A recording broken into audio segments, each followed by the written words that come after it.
We are using a strategy called partial products in order to multiply multi-digit numbers.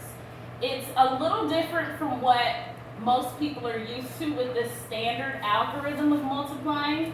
With the standard algorithm, we would simply go 7 times 4 is 28, write the 8, carry the 2. 6 times 4 is 24, plus 2 more is 26, write the 6, carry the 2. 5 times 4 is 20, plus 2 more is 22. Now, that is a quicker way to do the problem. However, what we find is that students don't understand the place value concepts. They're just learning how to do steps.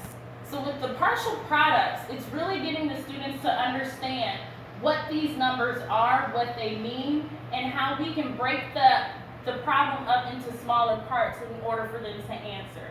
It also helps because using partial products, they're using their basic multiplication facts with the patterns of multiplying by tens, hundreds, and thousands. So let me show you. We can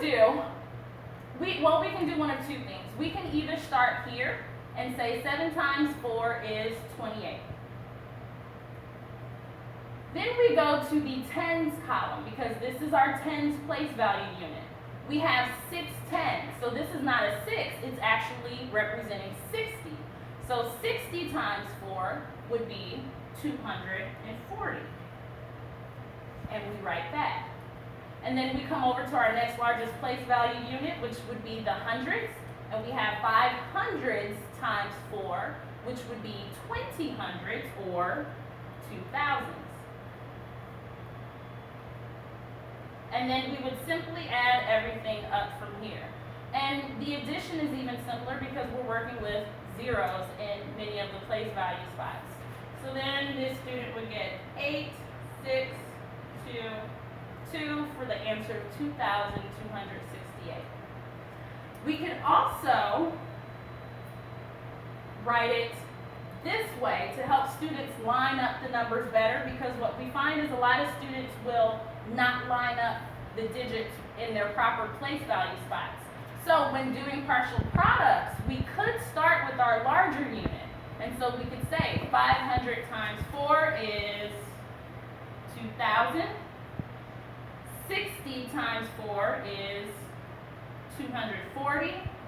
And then 7 times 4 is 28. And we can add up the numbers that way. A lot of my students who have trouble lining up the digits, I have them start with the largest place value first, because then they have the larger number on top and it makes it easier to line everything up afterwards. So partial products is the strategy that we use most often. Eventually the students will get to the point where they will use the standard algorithm, but it's after they have a very deep understanding of place value and what we're doing when we're multiplying these numbers.